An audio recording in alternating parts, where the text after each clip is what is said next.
Sache que dans les derniers jours, il y aura des temps difficiles, car les hommes seront égoïstes, amis de l'argent, fanfarons, hautains, blasphémateurs, rebelles à leurs parents, ingrats, irréligieux, insensibles, déloyaux, calomniateurs, intempérants, cruels, ennemis des gens de bien, traîtres, emportés, enflés d'orgueil, aimant le plaisir plus que Dieu, ayant l'apparence de la piété, mais régnant ceux qui ont fait la force.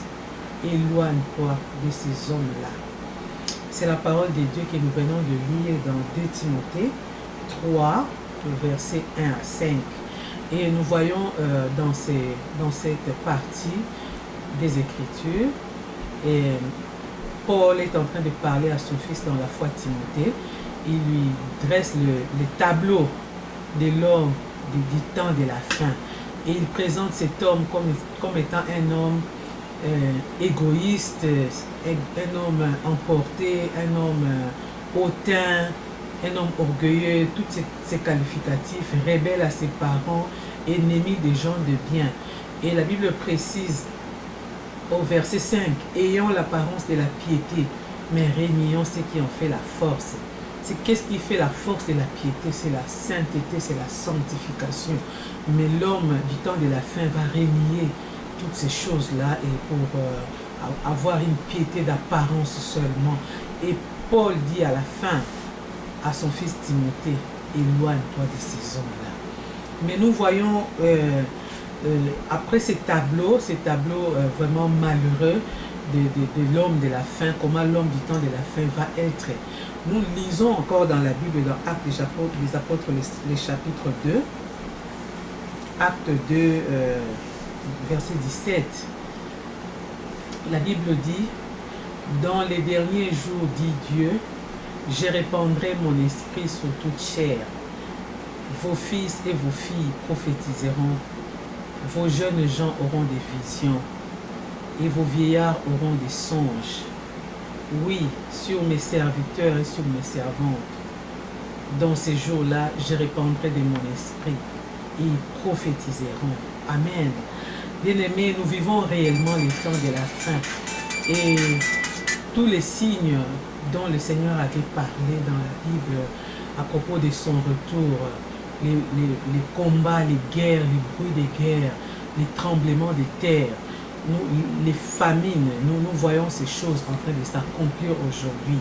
Et nous vivons réellement les temps de la fin comme le Seigneur l'a dit. Et nous avons brossé le tableau des caractéristiques que Paul donne à son fils dans la foi, comment les hommes du temps de la fin seront. Vous savez bien aimé, quand vous êtes prévenu de quelque chose, vous n'êtes plus surpris. Le Seigneur a dit ces choses et nous ne devons pas être trop déçus quand nous voyons ces caractères se manifester autour de nous parce que le Seigneur nous a prévenus. Mais nous, comme nous venons de lire encore dans Actes des Apôtres, pendant cette même période des temps de la fin, il y a une merveilleuse promesse. Amen. La promesse de l'Esprit. Et le Seigneur dit que dans ces mêmes temps, dans ces temps qui sont les derniers, il répandra de son esprit sur toute chair. Bien aimé, c'est le temps de l'esprit. Et l'esprit a commencé à agir depuis longtemps dans la Bible, mais après la mort de Jésus-Christ et après sa résurrection à la Pentecôte, le Saint-Esprit a été répandu. Et jusqu'aujourd'hui, le Saint-Esprit continue à se répandre encore au milieu des hommes et des femmes qui croient. La condition pour recevoir l'Esprit, c'est de recevoir Jésus-Christ. Si vous l'avez reçu, bien aimé, la promesse est pour vous. Vous savez, les Français disent, la promesse est une dette. Et Dieu nous doit quelque chose, bien aimé. Et ce que Dieu nous doit, c'est son Esprit Saint. As-tu reçu le Saint-Esprit? As-tu soif de recevoir l'Esprit? Désires-tu être rempli du Saint-Esprit de Dieu?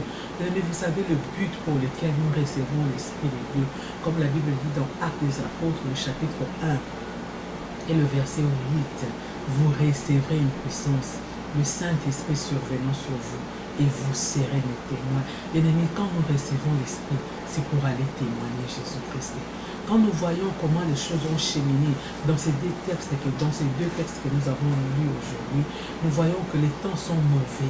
Mais pendant ces mêmes temps, Dieu donne une merveilleuse promesse, la promesse de l'Esprit. Pourquoi? Parce que Dieu se garde toujours un reste. Dieu garde toujours des hommes et des femmes pour lui. Et lorsque Dieu nous garde, lorsque Dieu nous attire à lui, pour que nous croyions au sacrifice de son Fils. Parce que la Bible dit, à ceux qui l'ont reçu, il a donné le pouvoir de devenir enfants de Dieu. Et lorsque nous devenons des enfants de Dieu, et que nous recevons le Saint-Esprit bien-aimé, c'est alors que nous aurons la force de témoigner Jésus-Christ autour de nous, pour que nous puissions gagner encore beaucoup de gens au royaume de notre Dieu bien-aimé. C'est ça le but pour lequel le Seigneur a fait cette promesse, cette merveilleuse promesse qui a été annoncée plusieurs années d'avance par le prophète Joël est devenue réalité à la Pentecôte et elle est encore réalité aujourd'hui, bien-aimé. Tu peux recevoir cela, tu peux demander cela. Et aujourd'hui, ce soir, je vais prier avec toi pour que tu puisses recevoir le Saint-Esprit. Même n'oublie pas, bien-aimé, quand tu reçois l'Esprit de Dieu, c'est pour témoigner. C'est pour témoigner, bien-aimé. Ces commandements, ce n'est pas pour les pasteurs, ce n'est pas pour des hommes spéciaux, bien-aimés, mais c'est pour toi et moi aussi. Le Seigneur a dit clairement, vous recevrez une puissance, les Saint-Esprits survenant sur vous, et vous serez mes témoins. Bien-aimés, nous devons témoigner, nous devons dire au monde que Jésus-Christ est réellement ressuscité. Nous devons dire autour de nous qu'il n'y a de salut en aucun autre, pour que les hommes viennent souscrire à la vie qui est en Jésus-Christ, pour que les hommes soient sauvés. Voilà, j'espère que bien-aimé, tu as compris ce message et nous allons prier ensemble. Si tu as déjà reçu le Saint-Esprit, désire encore plus, désire davantage. Dis, Seigneur, je veux plus encore, je veux plus de toi. Je vais faire des exploits avec toi, je vais faire des prouesses avec toi. Je vais prier avec toi. Prions ensemble. Seigneur, merci pour ta parole. Seigneur, tu es fidèle. Ce que tu dis, tu l'accomplis. Ce que tu dis, Seigneur, tu as toute la capacité de l'accomplir. Tu as dit dans ta parole que dans les derniers jours, tu répandras de ton esprit. Seigneur, ce soir, nous venons réclamer la promesse de l'Esprit. Seigneur, je viens réclamer cette promesse pour moi et pour mes enfants. Je viens réclamer cette promesse pour cette personne qui a suivi cette émission. Je viens réclamer cette promesse pour mon mari et pour les gens que tu as mis autour de moi.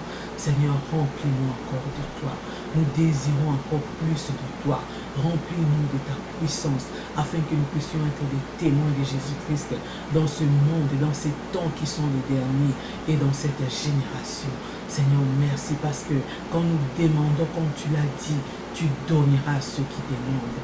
Merci parce que maintenant, cette promesse du Saint-Esprit est en train de s'accomplir dans une vie. Seigneur, sois béni. Dans le nom de Jésus-Christ, notre Seigneur, nous avons prié.